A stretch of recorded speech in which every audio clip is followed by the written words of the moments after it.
Olá, meus queridos alunos. Mais um encontro, mais uma aulinha de geografia legal, fácil, bacana de ser assistida e bacana de ser entendida. Vale a pena ficar ligadão hoje. Hoje nós escolhemos apenas duas questões envolvendo apenas um aspecto da geografia, processo de urbanização e ocupação do território brasileiro. Tudo bem? É isso que nós vamos trabalhar hoje. E se der, nós trocamos aí uma ideia com o professor Dalton de Química, professora Wanda, trocando umas ideias. Hoje eu fui maldoso, escolhi algumas coisas para não trocar muita ideia com o Dalton, porque ele disse que ele dorme na minha aula. Protesto. Pode. Eu não vou deixar esse homem dormir hoje, mas faz parte. Você também não pode dormir aí. O que você faz agora com dedicação, corre atrás, você colhe depois. Eu costumo falar para as minhas filhas, semeie agora e colha depois. Mas só semear não é o lance, não. Tem que preparar a terra, tem que regar a terra, tem que cuidar da plantinha para que ela cresça viçosa e você tire proveito amanhã. Então, vale a pena o estudo, vale a pena assistir às aulas, vale a pena pesquisar. Ficar só 35 minutinhos na aula é pouco. Aula dada, aula estudada. Tudo bem, amiguinhos? Então, vamos lá no nosso trabalho de hoje. Temos temas abordados: distribuição espacial da população no Brasil. Isso é um assunto bacana de ser discutido. E o outro é dinâmica de transformação das cidades. Bom, primeiro, formação de cidades, dinâmica demográfica nas cidades, é um assunto bacana de ser discutido. Mas eu quero começar com isso aqui, ó, distribuição de uma população. Olhando para o professor. Você já percebeu que em determinadas regiões, locais, nós temos enormes adensamentos humanos, uma densidade demográfica extremamente elevada.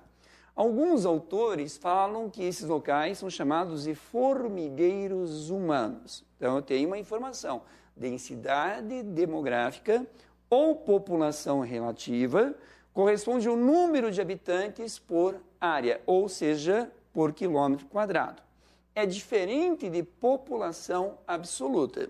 Então, olha só. Se olhar o centro-sul brasileiro, São Paulo, Rio de Janeiro, Minas, Paraná, Rio Grande do Sul, eu vou perceber que esse território brasileiro tem uma enorme densidade demográfica e uma população absoluta muito maior do que a região amazônica, que apresenta o que nós chamamos de vazios demográficos. Então, primeiro raciocínio: por que determinados locais do mundo nós temos áreas com enormes adensamentos humanos e outras áreas com vazios demográficos? Se eu mentalizar agora o mapa mundi, eu vou perceber que no sul, no extremo oriente da China, no sudeste asiático, no sul da Ásia, na Europa, além de termos populações absolutas elevadas, nós temos enormes adensamentos humanos. Ou seria os formigueiros humanos. Fácil, né? Fácil o raciocínio. Mas qual é o primeiro fator que determina esses enormes adensamentos humanos? Nós atribuímos a fatores de ordem natural. Opa, o que seria um fator de ordem natural? Clima favorável, ameno, disponibilidade de recurso hídrico, água, opa, acendeu a luzinha. E, é claro, solos férteis. Então, quando eu olho determinadas regiões do planeta e observo esses fatores de ordem natural, eu vou perceber que nós temos enormes adensamentos humanos. Fácil, né? Muito fácil. Esse território de fácil ocupação humana, eu quero que você escreva. Eu vou escrever aqui para você não esquecer. Olha só, essas regiões de fácil... Olha, opa, aqui deu uma zebra aqui, deixa eu ajeitar. Pagandinho, né? Essas regiões de fácil ocupação humana, fácil, eu chamo de regiões. Você vai escrever ecúmenas. Olha só que bacana, não pode esquecer. O que é uma região ecúmena? Onde eu tenha lá regiões de planície, junto a rios e de clima favorável. Então, regiões ecúmenas são regiões de fácil ocupação humana. Perfeito? Agora, há pouco eu falei da região amazônica, porção ocidental da Amazônia. são vazios demográficos. Eu posso falar da Sibéria, na Rússia, da Cordilheira do Himalaia, eu posso falar do deserto do Saara, são regiões de vazios demográficos. Nessas regiões, as adversidades naturais inibem a ocupação humana e o aumento da espécie humana. Estas regiões, de novo na telinha, eu quero que você escreva, regiões de difícil, vou escrever, fácil, difícil, ocupação humana. Difícil ocupação humana, eu chamo de regiões anecúmenas. Você não pode esquecer. Então, voltando. Regiões de desertos, montanhas, de florestas densas, eu considero regiões anecúmenas. Então, são duas palavrinhas que aparecem de forma corriqueira em textos, falando da distribuição humana pelo planeta. Tudo bem? Então, esses fatores são fatores de ordem natural que vão formar regiões com enormes adensamentos humanos ou regiões com vazios demográficos. Tranquilo? Agora, eu posso ter fatores de ordem histórica envolvendo economia, novas tecnologias, questões de ordem religiosa, política e aí vai. Isso como assim? Se olhar hoje algumas regiões do planeta, ou a Europa, mais ao norte, existem regiões com enormes adensamentos humanos. Como eu posso ter uma região com enorme adensamento humano naquele local? Em função da evolução da técnica, armazenamento de alimentos, maior produtividade por área, tecnologias que venham enfrentar o frio ou o calor extremo, a falta de água, ou seja, são fatores históricos. Por que eu estou fazendo essa introdução para nós entendermos no Brasil? Porque o assunto hoje é Brasil, distribuição humana no Brasil. Porque nós temos no Brasil regiões com enormes adensamentos humanos e regiões com grandes vazios demográficos.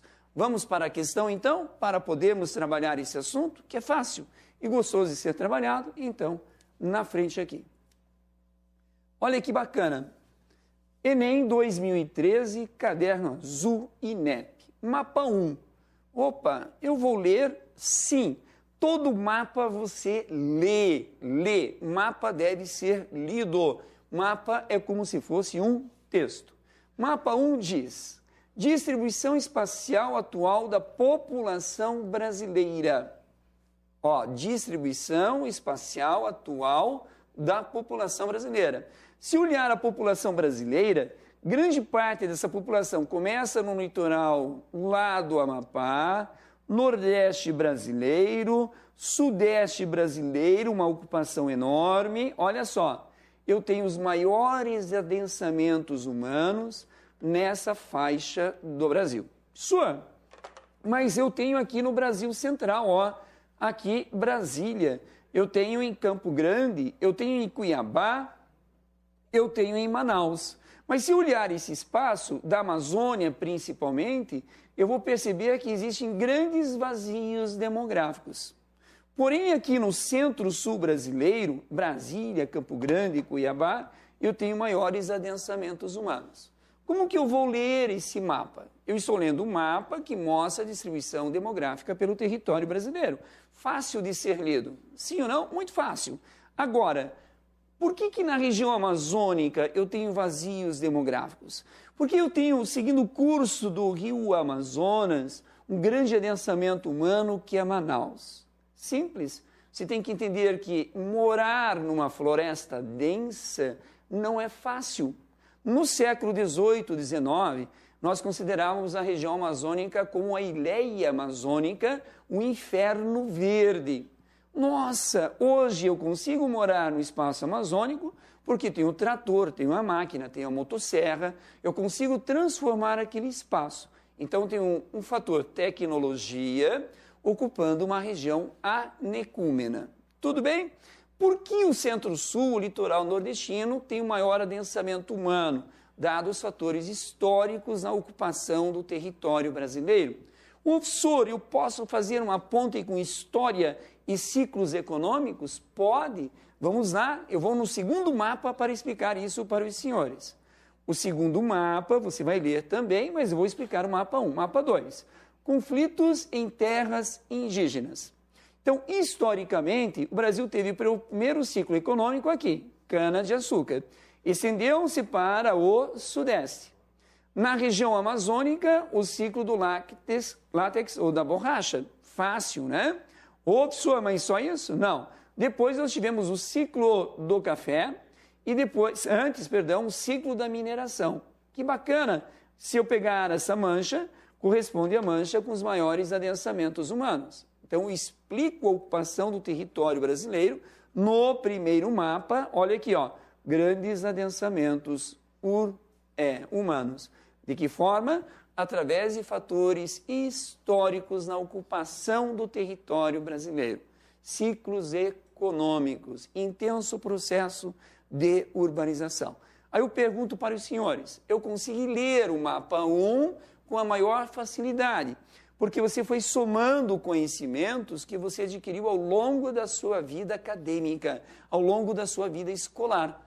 Não tem como não entender ou ler um mapa como esse. Tudo bem? Então, queridos alunos, nós entendemos, avaliamos o primeiro mapa que diz a distribuição espacial atual da população brasileira se deu por fatores de ordem histórica. Mas eu quero aproveitar esse mapa, já que ele é bonitinho, né? Olha aqui, ó. Vou apagar, para você ler um pouquinho mais. Olha só. Se eu seguir este curso aqui, ó, olha que legal, isso aqui corresponde ao rio Amazonas. Se eu pegar esse caminho aqui, ó, é muito legal, ó, esse caminho aqui, ó, pasmem, é a Transamazônica. Então, a construção de uma rodovia pelo espaço amazônico e, é claro, a navegabilidade dos rios. Por que surgiu Manaus aqui? Confluência do Negro e do Solimões, né? Por que surgiu Macapá aqui no Amazonas? Rios utilizados como meios de navegação. Aí eu vou lá para o mapa 2, rapidão, porque nós estamos acrescentando um montão de informações. No mapa 2, eu tenho conflitos de terras indígenas pelo Brasil. Nossa, estão me judiando hoje. Conflitos de terras indígenas pelo Brasil. Fácil, né? Maior intensificação de conflitos hoje é nessa faixa aqui. Mas tem lá em Roraima, foi um assunto discutido esse ano. Tem aqui no Mato Grosso, muito polêmico, está na mídia nos últimos dias. Então, olha só que interessante. Eu vou ler. Terras indígenas, garimpeiros e madeireiros, óbvio, região amazônica. Fazendeiros, poceiros e pressão de políticos locais em outros territórios do país. O conflito de terra hoje se dá de forma mais intensa no espaço amazônico, porque nós temos a expansão da fronteira agrícola. Aí a nossa questão tem essa pergunta, diz: os mapas representam distintos padrões de distribuição de processos socioespaciais. Nesse sentido, a menor incidência, tem que ler, de disputas territoriais envolvendo povos indígenas se explica está falando de povos indígenas, a menor incidência por disputas territoriais. Pô, que bacana, né? Aqui no Centro-Sul foram todos exterminados, já vou explicar isso. Vamos para os itens. A. Fertilização natural dos solos. Meu querido, amado aluno, o texto, os dois mapas, não falam de produção agrícola, não falam de diferentes cultivos, portanto, não tem nada a ver. É um absurdo, né? B. Expansão da fronteira agrícola, eu até poderia considerar, mas expansão da fronteira agrícola, movimentos, conflitos com indígenas, mais a região amazônica. Aí eu não tenho na região sul, centro-oeste, tão expresso em relação à fronteira agrícola. Então está fora. Intensificação da migração de retorno. O texto e o mapa não trabalham a migração de retorno. Deixe explicar isso aqui para os senhores, que é algo muito importante, e vou pedir para você anotar algo, já que o texto trabalha migração e território brasileiro. Vocês devem estar acompanhando pela mídia aquela situação angustiante dos sírios e afros fugindo do continente asiático e da África para a Europa. Pô, é complicado? Aquelas pessoas são imigrantes? Não. Eu considero aquelas pessoas como refugiados, tá? Eu até poderia, no passado, considerar imigrante, porque o que gera o deslocamento humano de uma pessoa para outra região, que eu chamo de emigrante, o que entra é imigrante, por fatores de ordem natural, secas prolongadas, estiagens, queda da produção agrícola, confrontos políticos, religiosos, econômicos, e aí vai. Então a pessoa migra. E a Síria está numa guerra assustadora. O norte da Síria, Iraque, Irã, pedacinho leste da Turquia, o Estado Islâmico. No norte da África, você vai associar lá miséria devido ao sistema plantation de produção, os confrontos políticos e religiosos. Então, o afro está numa condição subhumana, está fugindo, por isso que nós chamamos de refugiados, tanto os sírios também. Aí eu faço uma questão muito polêmica, e vale você fazer uma reflexão, né? Eles não estavam dando tanta importância à mídia internacional quando eram aqueles milhares de negros saindo da África. Interessante, né? Pessoas morrendo, afogadas no Mediterrâneo, aquele caos. Agora, como são sírios, é o meu ponto de vista, por favor, entenda isso, né? É um questionamento. Agora, como são sírios e são brancos, parece que eles estão dando um pouco mais importância, né? Bastou a imagem de um, né? Bastou a imagem de um. Mas quantas criancinhas da África já passaram por isso? É algo assim impressionante. Mas é interessante, né? A Europa se move um pouquinho mais. Mas lá tem que ter ajuda humanitária. Por favor, tome cuidado com esse tema, principalmente na questão de redação. O Papa se manifestou várias vezes. A primeira vez, no início desse ano, ele foi para o sul da Itália, na Sicília, e ao fazer um pronunciamento disse: a Europa é responsável por essas ondas de migração da África para a Europa, porque a miséria e a destruição da Europa é resultante da sua ação imperialista. Tudo bem, amiguinhos? Mandou ver, né? Vamos em frente. Diz, então, nada a ver com migração de retorno. Eu posso falar que no Brasil, deixa eu voltar o mapa, aula de hoje, muita informação, voltando o mapa aqui. Eu posso falar que está ocorrendo principalmente do Sudeste.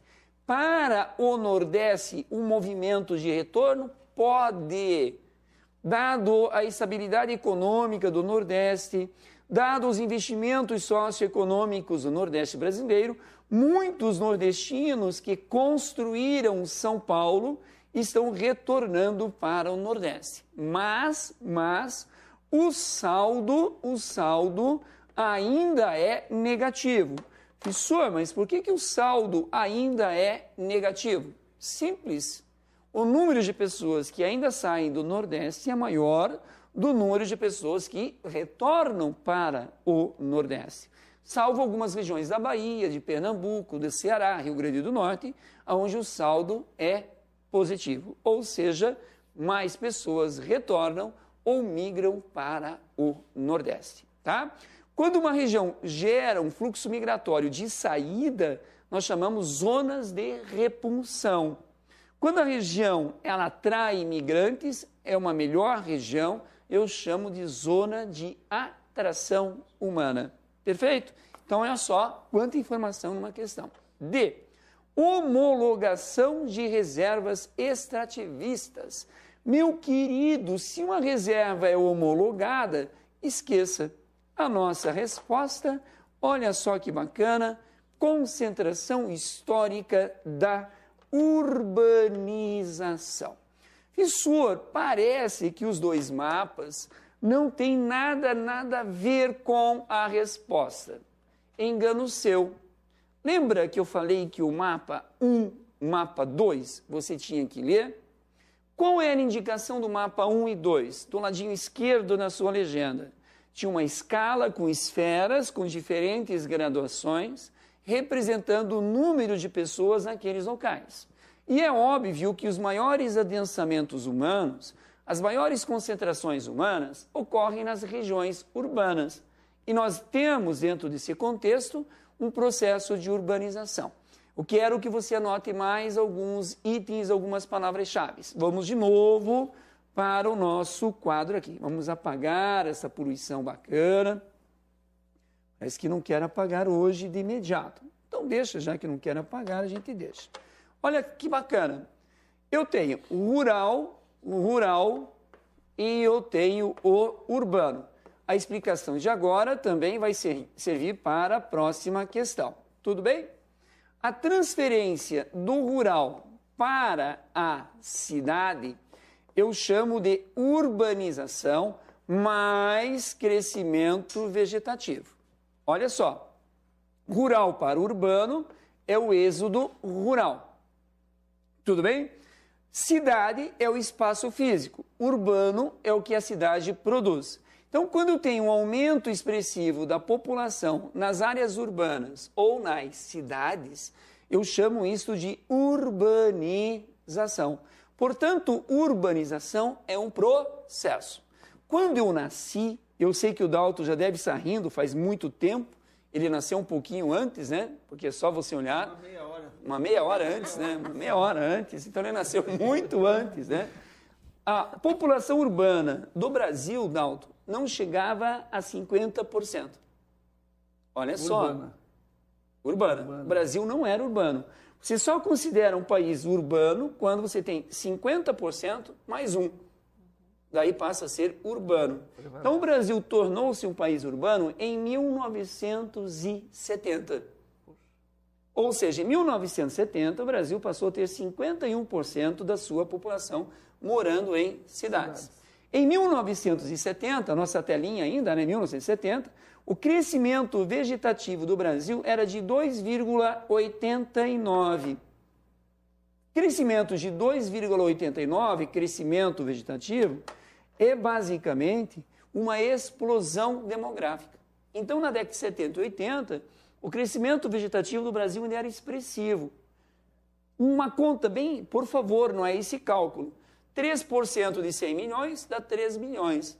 Então, naquela época, o Brasil tinha mais ou menos um incremento humano de 1,7 milhões de pessoas.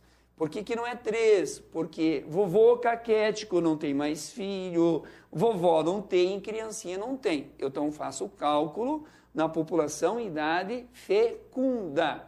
O que é idade fecunda? É muito bacana, né? Biologia gosta de trabalhar com esse assunto.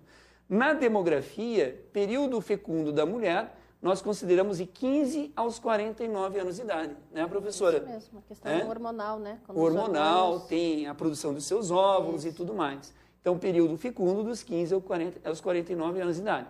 Isso não quer dizer que uma menina não possa ter filhos com 13, 12 anos. Uma vovó sexagenária ter filhos, né? É estranho, mas pode ter, não pode? Ultimamente está acontecendo muito de crianças de 9, 10 anos já menstruarem, né, professor? Questão de hormônios introduzidos na nossa alimentação. Na alimentação, na agropecuária, no gado bovino, no gado suíno, na agricultura, bastante né? aí a menarca, né? Então... Olha que interessante. Opa, fecundidade feminina, algo bacana, né? De 15 a 49 anos. Então, quando eu nasci, a nossa vovó, nossa mamãe, era muito fecunda. A minha geração diminuiu de forma expressiva, 3 filhos. A sua geração vai ser 1, 2 ou nenhum. Eu digo para os meus alunos que, dadas as circunstâncias de ter filho hoje, dificuldades econômicas, a mulher entrando no mercado de trabalho deixa de ter menos filhos, vai adotar um cachorro, né? Sim. Por isso que a quantidade de pets está aumentando por aí. Cidade do pet, Curitiba, né? Cidade do pet. O que tem de pet, tudo de pet. É brincadeira. Mas vamos lá. Essa explicação bacana aqui para os senhores vai servir para a nossa próxima questão. Claro que eu vou aprofundar. Falei que hoje é uma aula bem aprofundada, mas fácil. Questão 2. Também, olha só, Enem 2013, caderno azul. Trata-se de um gigantesco movimento de construção de cidades. Construção de cidades. Necessário para o assentamento residencial dessa população, bem como de suas necessidades de trabalho.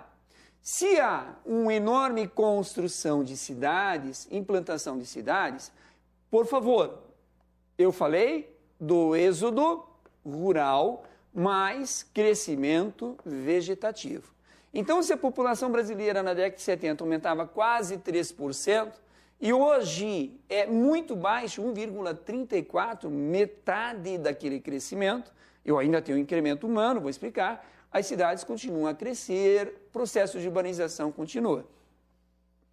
Bem como de suas necessidades de trabalho, abastecimento, olha só, transporte, saúde, energia, água, etc. Ainda que o rumo tomado pelo crescimento urbano não tenha respondido satisfatoriamente a todas essas necessidades, o território foi ocupado e foram construídas as condições para viver nesse espaço. O que o texto está falando? Da formação das cidades, da construção dos espaços urbanos e do processo de urbanização. Professor, uma cidade cresce, uma cidade tem uma expansão da sua área? Tem. Eu quero que você anote mais uma vez. Eu já falei em aulas anteriores. O Brasil, a partir da Constituição de 88, obrigou todos os municípios com população igual ou 20 mil habitantes que tenham um plano diretor, que quer dizer um planejamento em relação ao uso do solo. Por quê? À medida que a população vai aumentando, que a produção vai aumentando, se eu não tiver um plano na expansão da área urbana, eu passo a ter um crescimento desordenado. Crescimento desordenado no Brasil, nós chamamos de favelização. Termo técnico também pode ser utilizado inchaço urbano ou crescimento anômalo das cidades, tá? Então, por favor, discute-se muito no Brasil hoje o inchaço urbano, a favelização. Aí você deve estar pensando, professor, isso é histórico? Esse processo é um pouco mais recente para o Brasil? Sim.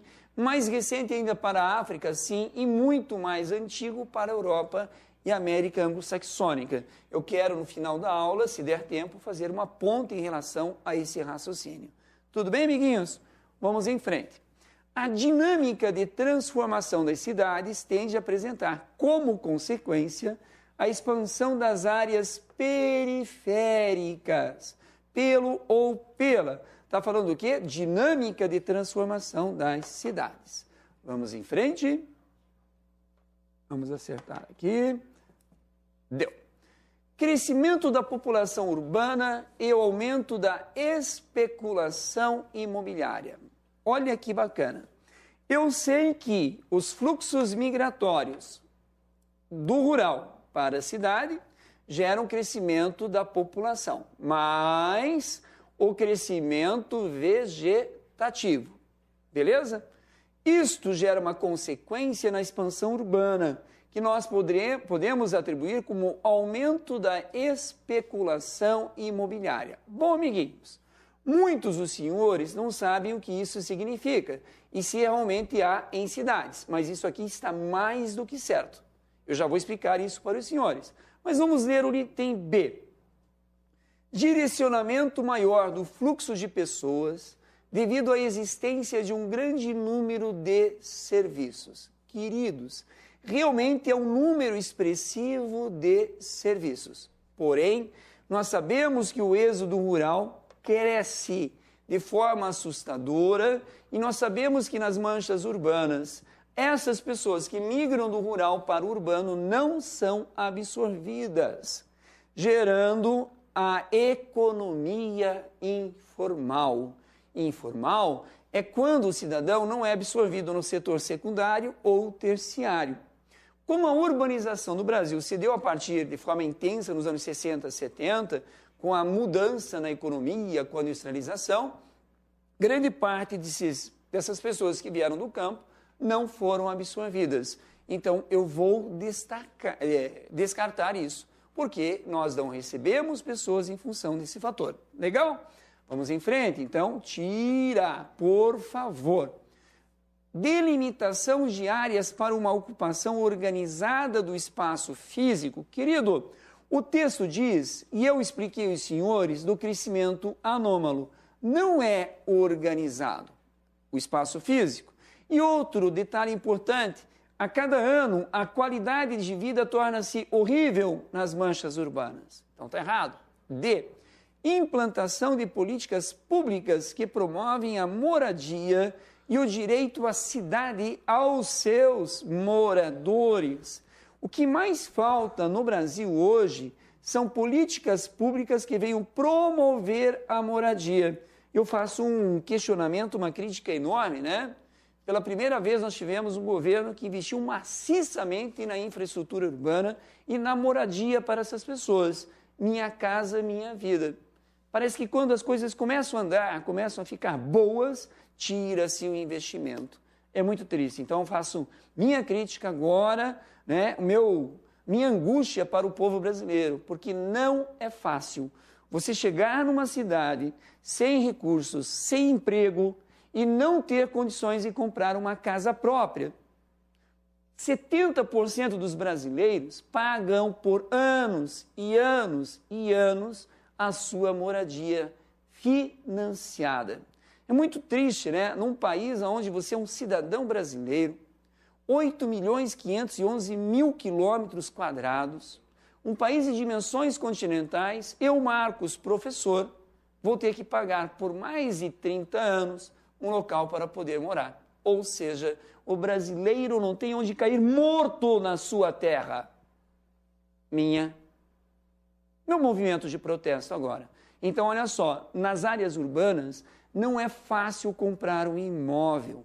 Por isso que nós temos cerca de 25% dos brasileiros morando em submoradias nas principais cidades.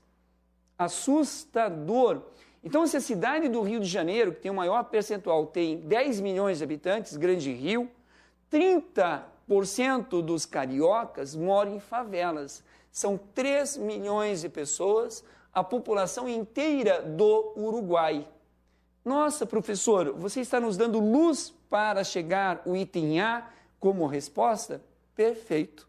Olha que legal. Lá no item A, se você observou quando deixei a dica, diz aumento da especulação imobiliária.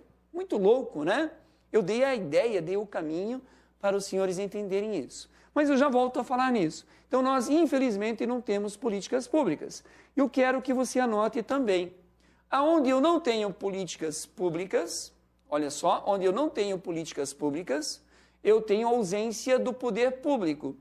Aonde há ausência do poder público, surge o poder paralelo. Onde há ausência do poder público e surge o poder paralelo, surge o poder do bandido. E pior, surge o poder das milícias. Toda semana você escuta, né? Rio de Janeiro, São Paulo, Curitiba é mais violento. Curitiba é mais violenta, meus queridos amados, que São Paulo e Rio de Janeiro, em percentuais, em assassinatos por final de semana, envolvendo a região metropolitana. É uma violência porque o poder público não está presente ali. Por isso, o senhor deve tirar proveito dessas aulas, para entender esse processo, galgar um futuro melhor. Isso aqui é uma política pública que atende o interesse da escola, do estudante. Concorda, professor? Concordo. Isso aqui é fabuloso. Você, aluno, você está tendo uma oportunidade que o Brasil nunca dava aos senhores. Onde você tem acesso à educação, à informação, a exercício de todas as áreas. Isso chama-se política pública voltada para a educação. Pega essa oportunidade e não solta. Abraça. Porque quando a gente era criança tinha isso, professor? Não tinha nada disso. Tanto não faz parte da nossa cultura que esses dias eu comentando sobre o programa, né? Uma pessoa interessada falou, mas quanto é que eu tenho que pagar para participar? Né? Então não tem essa cultura realmente da coisa. Claro, isso não é de graça, né? Isso aqui sai com impostos do governo. Mas é o governo dando algo para você. Nossa. Querido, chama o primo, chama o vizinho, chama a mãe e assista a aula. Estuda. Corre atrás. Você está tendo informações aqui onde a maioria dos brasileiros não tem. Não tem mesmo. Manda ver, arrasa mesmo, faça certinho. Mas vamos fechar nossa questão aqui? Diz. Então, que pena, né? Não tem políticas públicas. Reurbanização de moradias nas áreas centrais, mantendo o trabalhador próximo ao seu emprego, diminuindo os deslocamentos para a periferia. Esse item não corresponde. Isso aqui a gente chama de Centrificação, que é a modernização de áreas abandonadas. Mas o pobre, o trabalhador, não fica e ele é expulso. A nossa resposta, então, está aqui. Aumento da especulação imobiliária. Olha só, pulando, nossa resposta. Queridos alunos, eu sei que a minha aula foi um pouco maçante, cansativa, eu deixei o Dalton aqui sonolento, não foi fácil, né, Dalton? Não caí da cadeira. Não caiu da cadeira, estava boa, mas eu dei informações fundamentais para vocês hoje. Bom estudo, manda ver e agarra essa oportunidade que nós estamos dando a você. Grande abraço.